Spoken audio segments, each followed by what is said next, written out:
umaga, ang topic po natin ay pinamagatan ko pong ang Panginoong Jesus lamang.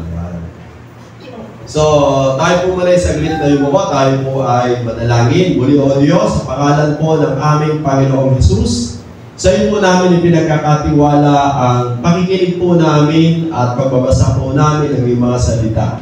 Dalangin po namin na patuloy ka magliwanag sa aming mga puso at isipan at ang iyong banal na Espiritu o Diyos at patuloy na magliwanag at magbigay unawa sa mga salita na amin po mapapakinggan sa umaga po ito. Patnubayan niyo nga po kami, gabayin niyo nga po kami, pagpalain niyo nga po kami o Diyos mula sa simula hanggang sa kami po ay matapos. Inaamin na po namin o Diyos yung patugunan, katagumpayan ng lahat ng bagay. Salamat po aming Ama sa matamis na pangalan po ng aming Panginoong Jesus. Amen. Sabi nga, ang Panginoong Jesus lamang. So, kaya binagit ko po ang Panginoong Jesus lamang. Napakahalaga na makita natin na ang Panginoong Jesus lamang. Sabi po diyan sa John 14, sabi niya, sumagot si Jesus, ako ang daan, ang katotohanan, at ang buhay.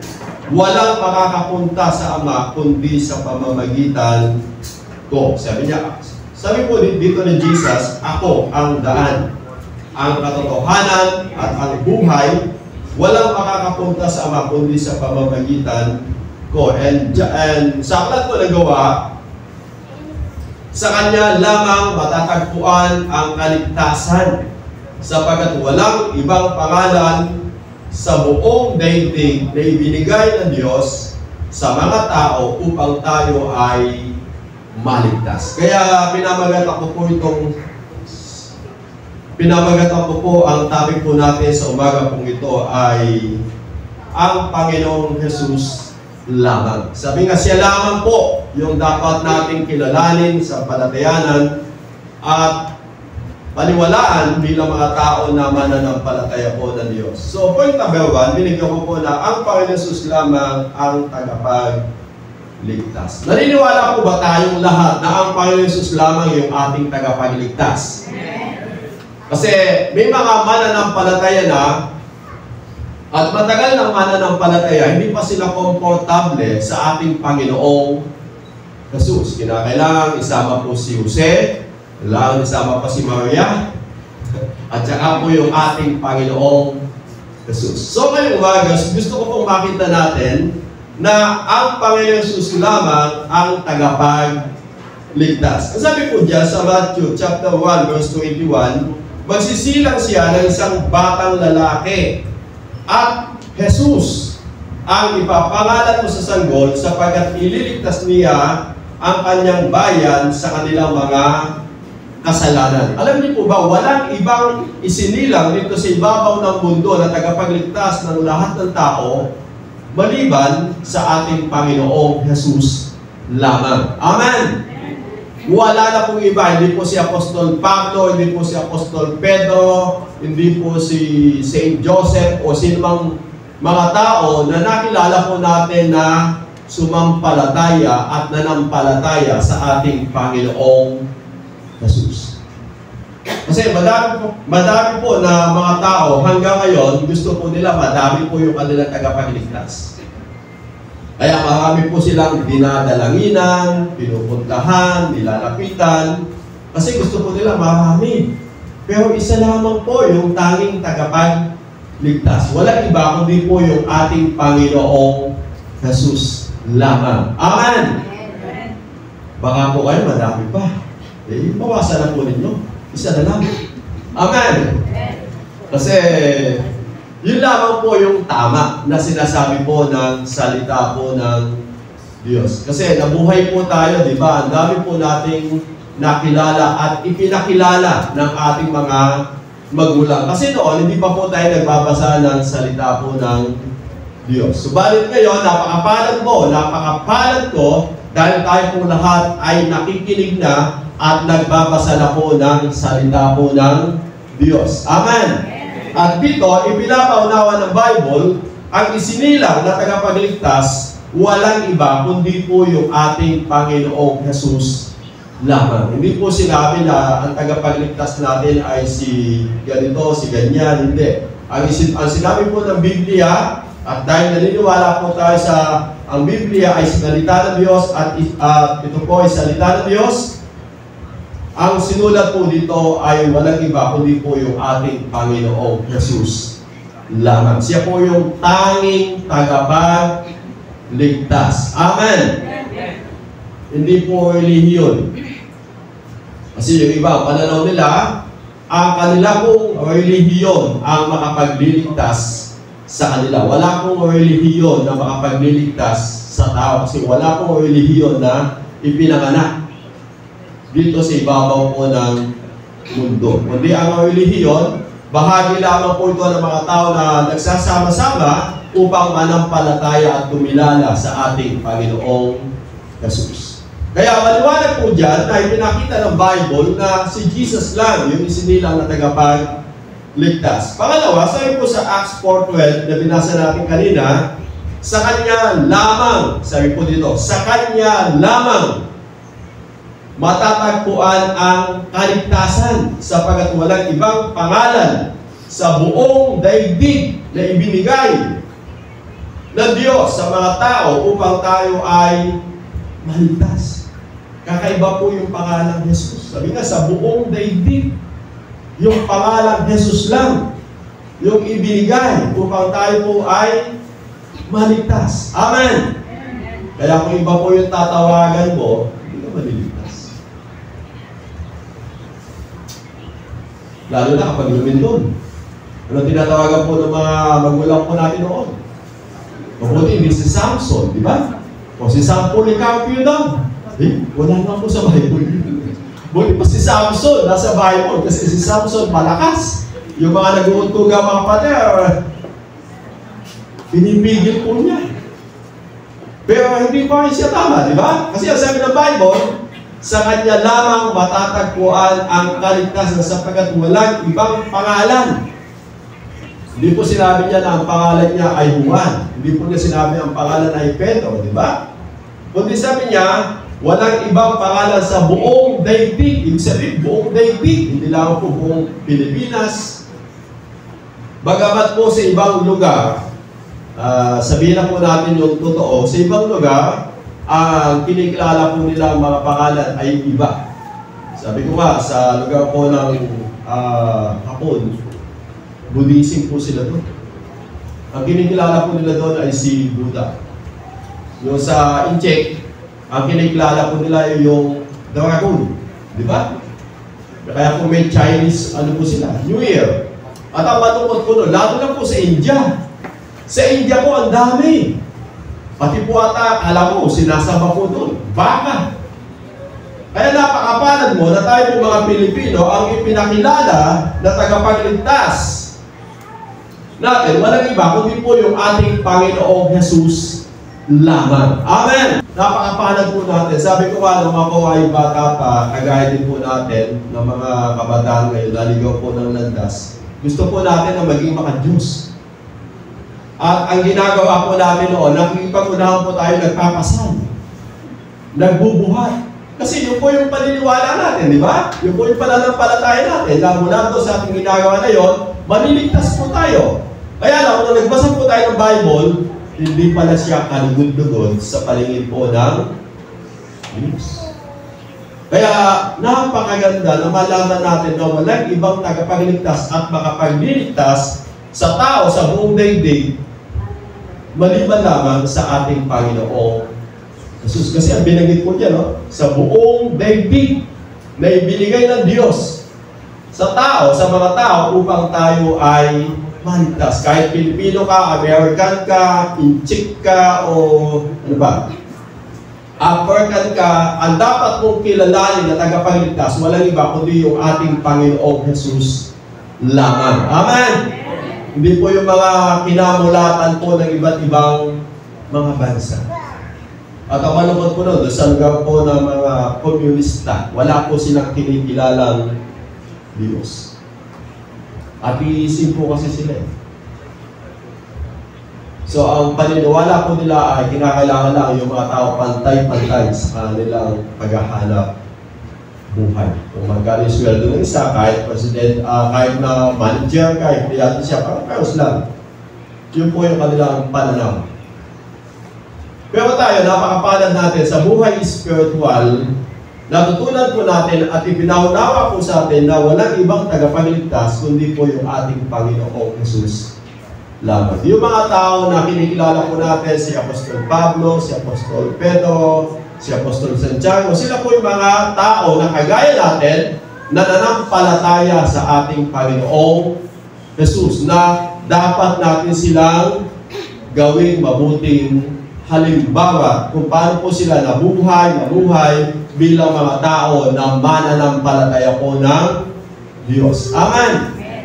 Pero hindi po sila yung tagapagligtas natin. Sabi ko nga, nung panahon po nila, ang tawag po sa kanila yung mga alagad. Sa ating kapanahunan ngayon, tayo po yung tinatawag ng mga alagad. Amen! Kasi tayo po yung tagasunod ng ating Panginoong Jesus. Noon po kasi ang tawag po nila mga santo. Santo Pedro, Santo Pablo, Santo. Kaya tawag din po sa iyo kayo, santo. Amen. Kasi tagasunod ka ni Jesus. O hindi ka santo, o santa. Ganda, santa. Santa Juana, Santa Maria. Di ba? So, yun po yung tama na sinasabi po ng salita po ng Diyos. Nasabi nga, walang ibang tagapagligtas kundi po yung ating Panginoong Jesus lamang. Ang sabi po ni Apostol Pablo sa Romans 10:13, dahil sinasabi ng kasulatan, maliligtas ang lahat ng tumatawag sa pangalan ng Panginoon. Maliligtas daw po yung lahat ng tatawag sa pangalan ng ating Panginoong Jesus. Kaya po yung mga iba, sabi ko, huwag naman po natin hintayin kung kailan malapit na pong mamatay at naghihingalo. Saka po nila sinasabi, halimbawa, ang pangalan niya ay Juana, sumampalataya ka sa ating Panginoon Jesus. Juana, humingi ka ng tawad sa ating Panginoon Jesus. Juana, huwag mong kalilimutan yung ating Panginoon Jesus. Kung kailan namamatay, saka pinapakilala si Jesus. Dapat habang tayo po ay malakas at buhay, tayo na po yung kumilala at tumanggap sa ating Panginoong Jesus. Amen! Upang kung tumating po yung bigla ang kamatayan, wala po tayong katatakutan. Kasi tayo po ay may katiyakan na po ng kaligtasan. Kasi tumanggap na po tayo, sumampalataya na po tayo sa ating Panginoong Jesus. Amen! Maliwanag po ba? So, yung mga alagad, kamukha din po natin sila mga tao kumilala at nanampalataya sa ating Panginoong Jesus. Hindi po sila yung ating mga tagapagligtas, kundi sila po yung mga kapatid natin sa pananampalataya sa ating Panginoong Jesus. Pangalawa, ang Panginoon Jesus lamang ang tumubos ng ating mga kasalanan. Sabi mo dyan, ang Panginoon Jesus lamang ang tumubos sa ating mga kasalanan. Wala naman po talagang ibang nagbayad tumubos sa kasalanan ng tao maliban sa ating Panginoong Jesus lamang. Sabi po dyan, sa John 1:29, kinabukasan nakita ni Juan si Jesus na lumalapit sa kanya at sinabi niya, tingnan ninyo, siya ang kordero ng Diyos na nag-aalis ng kasalanan ng sanlibutan. Ang nag-aalis ng kasalanan ng sanlibutan, walang iba, kundi po yung ating Panginoong Jesus lamang. Hindi po pwedeng linisin po ng ibang bagay yung kasalanan mo. Maliban po sa dugo ng ating Panginoong Jesus. Kasi sa Old Testament, kung titingnan po natin noong unang panahon, ang ginagawa po ng mga tao, naghahandog po sila ng mga dugo po ng hayop. Baka, malit lang yung nagawa mo kasalanan, kasi timbang lang mo ng bato na to, paano bato yung ihahandog mo? Kung medyo malaki, kambing, mag-aalay ka ng dugo ng kambing.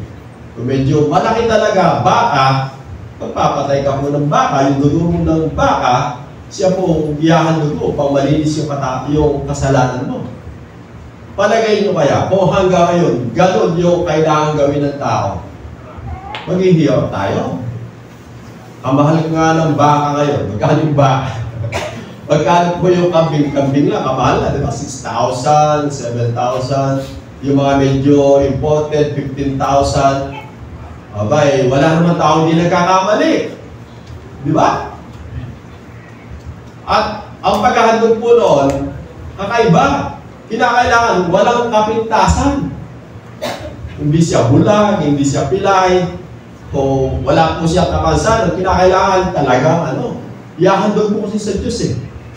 So, napakabuti ng Diyos sa buhay natin kasi mismo yung kanyang kaisa-isang anak, siya na po yung nagsasakripisyo para sa atin. Sabi po sa Matthew 26:28, sabi po dyan, sapagkat ito ang aking dugo na katibayan ng tipan ng Diyos. Ito ang aking dugong ibinuhos para sa kapatawaran ng kasalanan ng marami. Yung dugo po ng ating Panginoon Jesus, siya po yung ibinuhos upang mapatawad yung ating mga kasalanan. Kaya hindi po basta tumigis lang yung dugo po ng ating Panginoong Jesus. Kundi mula po sa dugo po na yon, yung tao na makasalanan ay magkakamit na po ng kapatawaran sa kanyang kasalanan. At sabi po dito sa Hebrew 9:28, gayun din naman, si Kristo minsan lamang inihandog upang pawiin ang mga kasalanan ng mga tao. Siya muling darating upang hindi upang muling ihandog dahil sa kasalanan, kundi upang iligtas ang mga naghihintay sa Kanya. Alam niyo po, sapat na po yung dugo ng ating Panginoon Jesus. 2,000 taon na po yung nagdaan upang yung tao matubos na, mapatawad na, malinis na sa kanyang nagawang kasalanan. Hindi po yung bawat nagkasala ay pinapako si Kristo. Hindi na po yun. Minsan lamang po yun.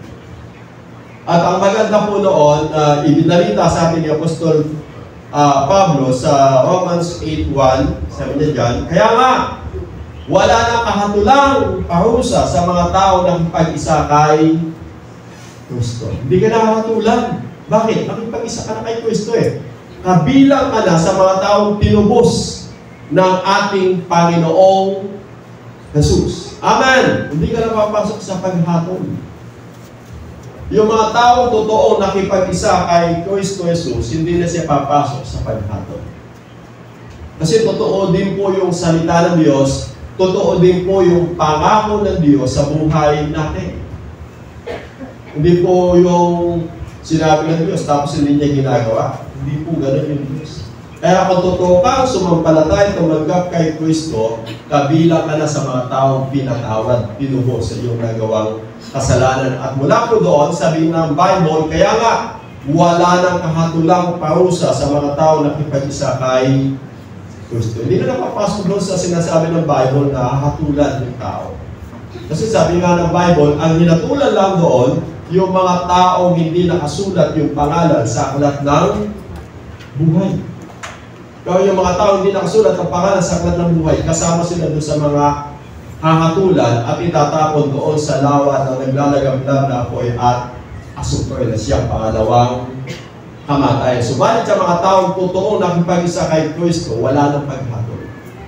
Amen! Kasi tinulus ka na eh. Kung baga sa isang dating nakabilanggo, pinalaya ka na ng Diyos sa pamamagitan na ginawa ng ating Panginoong Jesus. At mula doon, malaya ka na. Hindi ka nakasama doon sa, di ba, yung mga bilanggo lang yung hinahatulan. Sinesente siya, di ba? Kung 5 taon, 10 taon, 20 taon, ka makukulong. Kasi hindi ka kabilang doon sa mga pinalaya eh. Pero tayo, nung tayo ay nakipag-isa at nanampalataya sa ating Panginoon Jesus, tayo po ay kabilang sa mga tinubos, pinalaya. At hindi na po tayo kabilang sa mga hatulan na maparusahan pagdating po ng tamang panahon. Kaya napakahalaga yung dugo na tumigis ng ating Panginoon Jesus noong unang kapanahonan. Kasi sa mga bagay na hindi kaya gawin ng tao, ginawa po ito ng Diyos sa pamamagitan ng ating Panginoong Jesus. Upang yung tao hindi na siya mapahamak, kundi sila po ay maligtas at magkamit ng pangako ng Diyos na buhay na walang hanggan. Pangatlo, sabi po dyan, ang Panginoon Jesus ang nangakong babalik sa atin. Para sa atin. Yan. Ang Panginoon Jesus ang nangakong babalik para sa atin. Alam niyo po, yung mga naunang namatay na mga tao, hindi naman po sila babalik na. Kahit sila po yung pinakamagagaling na sinasabi nila, sila po yung mga naging santo at santa na kinilala na nabuhay dito sa ibabaw ng lupa. Hindi na po sila babalik. Isa lamang po yung babalik na tagapagligtas. Walang iba, kundi po yung ating Panginoong Jesus lamang. Amen!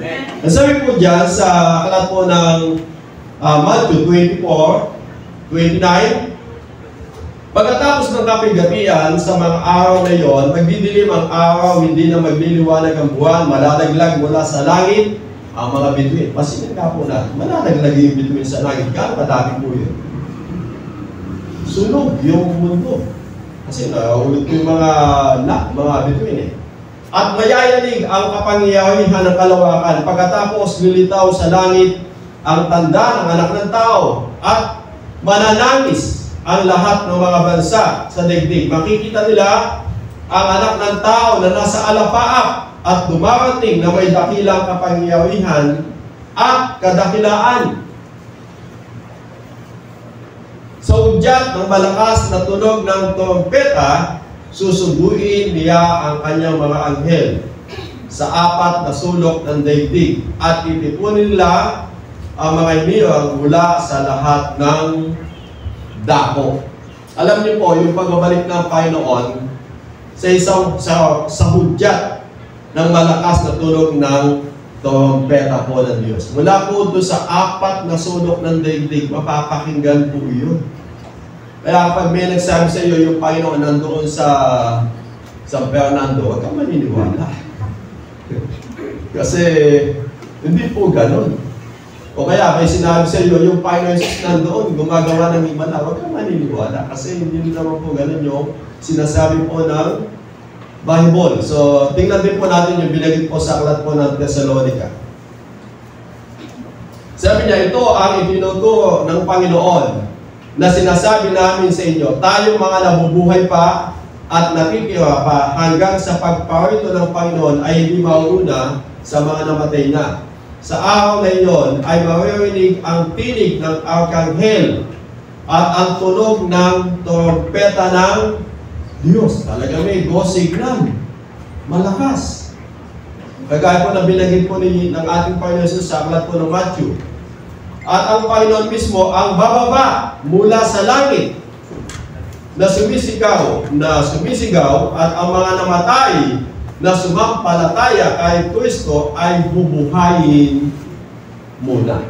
So, ang bubuhayin po, yung mga taong sumampalataya kay Kristo. Kundi ka kabilang sa mga sumampalataya na namatay na, hindi ka kabilang sa mga bubuhay. Mananatili ka ng patay. At yung mga patay, yun po yung hakulan pagdating ng tamang panahon. Yung mga tao na nampalataya kay Kristo na namatay na bago dumating yung ating Panginoon Jesus, bubuhayin muna sila. Yan. So, ano po yung kasunod?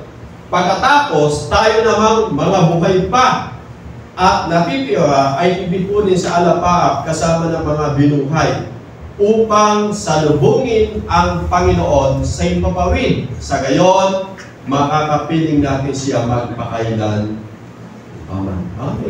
May kasiyahan doon sa langit. Yung mga namatay na nauna na binuhay na sumampalataya kay Kristo at yung mga taong buhay pa na nananalig kay Kristo, sama-sama po tayong sasalubong doon sa langit. At mula po doon, sabi ng Bible, sa gayon, makakapiling natin siya magpakailan pa man. Si Jesus lang yung babalik, wala na kong iba. Hindi po sinabi na si San Pedro, babalik. Si San Pablo, babalik, hindi. Kahit sino po yung pinaka-founder po ng mga religion, hindi po sila babalik upang iligtas yung mga tao. Maliban lamang sa ating Panginoong Jesus. Amen! Kaya napakapalad po ng mga taong sumampalataya at tumanggap sa ating Panginoon Jesus.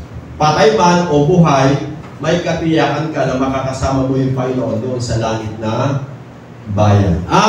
Sumunod po noon, pang-apat na ako, matatapos na pala. So sabi dito, ang pangalan ng Panginoong Jesus ang kinikilala sa langit. So binalikan ko po itong Acts 4:12. Sabi niya dito, sa Kanya lamang matatagpuan ang kaligtasan sapagkat walang ibang pangalan sa buong daigdig na ibinigay ng Diyos sa mga tao upang tayo po ay maligtas. Ang kinikilalang pangalan lang po doon sa langit, walang iba kundi po yung pangalang Jesus. Yun lamang po yung kinikilala doon. Pinatanggap po doon. At kung kaya sa buhay po natin, sabi ko nga, isinama ko po ito, yung pananalangin po natin, sa John 14:13, sabi po dyan, at anumang hilingin ninyo sa pangalan ko, ay gagawin ko upang luwalhatiin ang Ama sa pamamagitan ng Anak. Kung hihiling kayo ng anuman sa pangalan ko, ito ay aking gagawin. So, sa ating mga pananalangin, isa lamang po yun dapat po natin gamiting pangalan. Yung pangalan lamang ng ating Panginoong Jesus. Amen! Wala na po si ipanalangin mo po kami. Ganun, wala na po yun. O, pasbuling balwa, ipanalangin mo kami. Kabalang tipan, ipanalangin mo kami. Toy ng ipanalangin niyo ba? Hindi na po ganun. Isa lang po yung dapat po nating dalanginan at tawagan, ang pangalan lamang po ng ating Panginoong Jesus. Amen! Kasi madami po tayong kinamulatan at kinadisnan na hindi naman po pala siya yung totoong tama. Kasi kung bakit po ginawa po ito ng ating mga magulang noon, kasi ang tingin po nila, yun po yung tama. Dahil yun po yung kanilang inabuta sa kanila pong mga magulang, di ba? Kasi noon, hindi pa po sila nagbabasa ng Bible. Kaya sa kanilang pananalangin, yung iba natutulog na. Haba na naman. Patutog na. Nakakatulog na yung sa kapanalangin ng magulang. Hindi pala ganun. Hindi po madami po yung tatawagan at lalapitan. Kundi isa lamang po yung dapat natin lapitan. Walang iba kundi po yung pangalan lamang ng ating Panginoong Jesus. Amen! Ayaw. Baka po meron pa pong madami dyan. Bawasan lang po natin. Tanggalin lang po natin. Isa na lang yung itiwan natin. Amen! Sabi po kasi nila, pagka madami, mas maraming tulong-tulong. Hindi po. Sa Diyos, isa lang. Okay na po yun. Hindi na po kasama yung iba. Kahit magulat ka, huwag mo na sabihin si Jose, si Maria, si Jesus. Diba? Pagka nagulat, ay, Jesus Maria. Hindi ba tayo dyan? Mabuti, ganun po yung sinabi, di ba? Yung iba po sabi na, ay, kalabaw. So, dapat, hallelujah, praise the Lord. Amen. So, dapat maintindihan natin na isa lang yung pangalan kinikilala doon sa langit. Kasi kung mananalangin ka, iba po yung pangalan na gagamitin mo, hindi po siya counted doon sa langit. Yung unang panahon, lalo na kapag hindi po nagkakaanak, pupunta po doon sa uban mo, sumasayaw.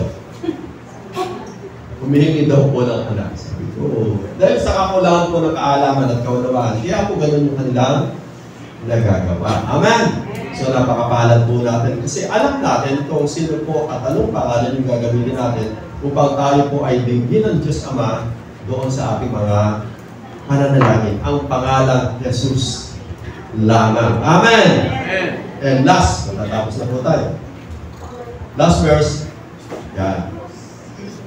Nasabi dito, sa aklat po ng Pilipos, nawa magkaroon kayo ng kaisipan na tulad ni Kristo Jesus. Kahit taglay niya ang kaligtasan ng Diyos, hindi niya ipinagpilitang manatiling kapantay ng Diyos. Halip, kusa niyang binitawan ang pagiging kapantay ng Diyos at namuhay ng isang alipin. Ipinanganak siya bilang tao at nang siya maging tao, nagpakumbaba siya at naging masunoy hanggang kamatayan. Ito man ay kamatayan sa krus. Dahil dito, siya lubusang itinaas ng Diyos at binigyan ng pangalan na higit sa lahat ng pangalan. Sa gayon, sabi po dito, sa gayon, sa pangalan ni Jesus, ay luluhod at magpupuri ang lahat ng nasa langit, nasa lupa, at nasa ilalim ng lupa. So, napakaganda na makita natin yung ginawa po ng ating Panginoong Jesus. Kung bakit ginawa po niya yon, sa kabutihan mo at sa kabubuti ng buhay ng bawat isa po sa atin. Kaya mula po doon, ang sabi ng Bible, dahil dito, siya'y lubusang itinaas ng Diyos at binigyan ng pangalan higit sa lahat ng pangalan. Sabi dito, sa gayon, sa pangalan ni Jesus, dito, sa pangalan ni Jesus, ay luluhod at magpupuri ang lahat ng nasa langit, nasa lupa, at nasa ilalim ng lupa. So, napakaganda na makita natin na napakahalaga yung pangalan po ng ating Panginoong Jesus. Amen? Sapagkat sabi nga sa pangalan ng ating Panginoong Jesus, lahat ng tuhod ay luluhod, lahat ng nasa langit at sa lupa at nasa ilalim ng lupa. Kaya sa umaga po ito, sa buhay po natin, napakahalaga na makilala pa natin yung Panginoon at lubusan pa po natin makilala yung Panginoon upang lalo pa po tayong lumago pa, lumalim pa, tumibay pa sa pagkakilala sa ating Panginoong Jesus. Amen!